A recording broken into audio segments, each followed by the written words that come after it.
Now, Lake of the Ozarks News Update. Stories, events, activities, and entertainment information of interest in and around the lake area.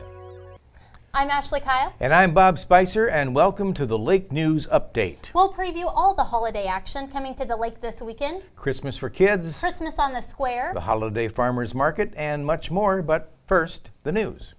Take a good long look at the old Hurricane Deck Bridge because it won't be around much longer. The first of 3 demolition blasts is scheduled for Thursday, December 5th at 11 a.m. The explosion will drop a 740-foot section of the bridge into the lake. That comes out to about 1 million pounds of steel. The area will be cleared and the new bridge shut down for 10 minutes before the blast and 5 minutes afterwards. Then the crews will take the next couple of weeks to go fishing for steel. All the metal will go on barges and be salvaged. Each of the blasts is scheduled to be about 2 weeks apart, so sometime around New Year's Day, the old bridge will tell the lake farewell and go out with a bang.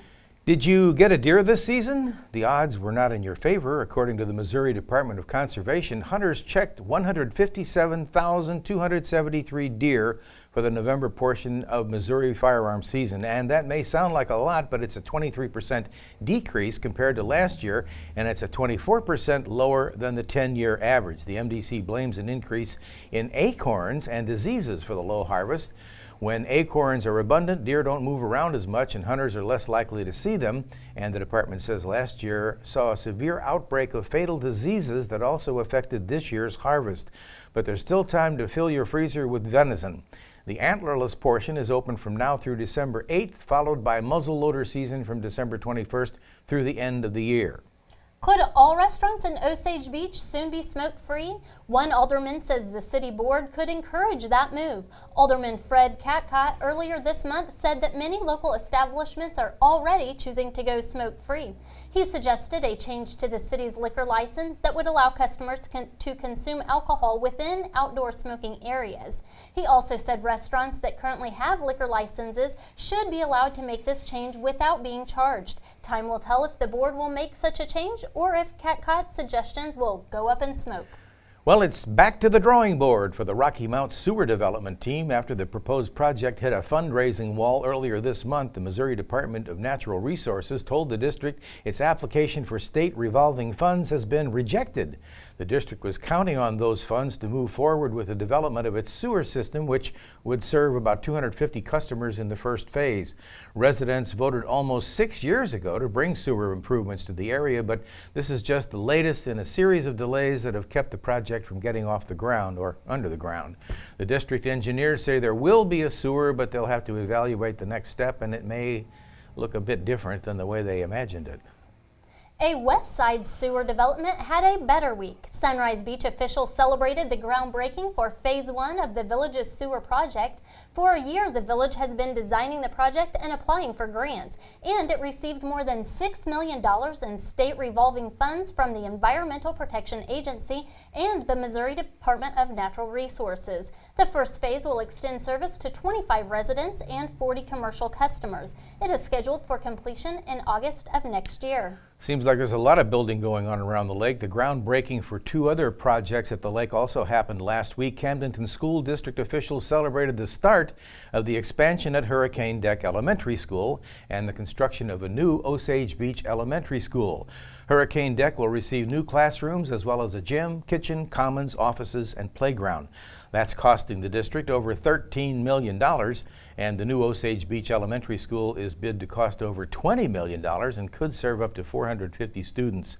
Taxpayers approved a no-tax increase bond issue in April of this year that allowed the district to reorganize its funds and move forward on creating more space for students. The Lake of the Ozarks Watershed Alliance received a big payout from this year's shootout.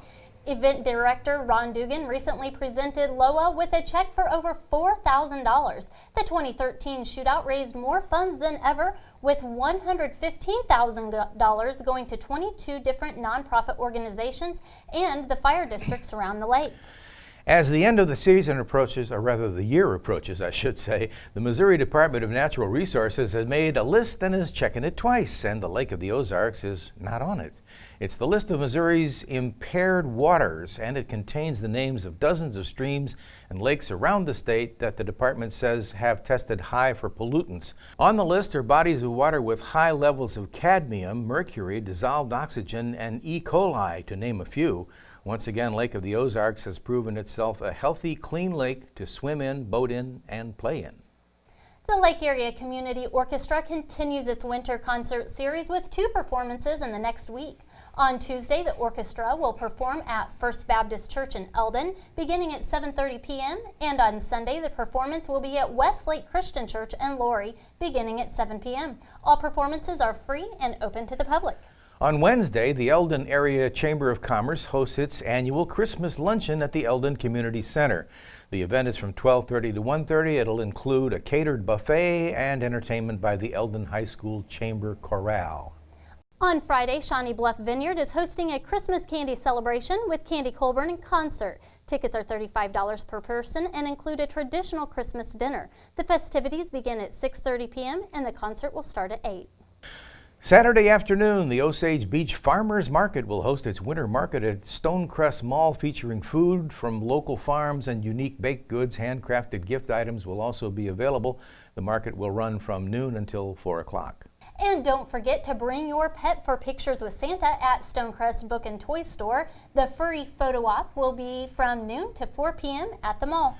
Also Saturday, the Lamb House will host the Can Do Challenge during Camdenton's Christmas on the Square from 11 a.m. until 2 p.m. There'll be free games for kids, food vendors, and a chance to see Santa himself on the Camden County Courthouse lawn. During that event, canned goods will be collected to help support the food pantry.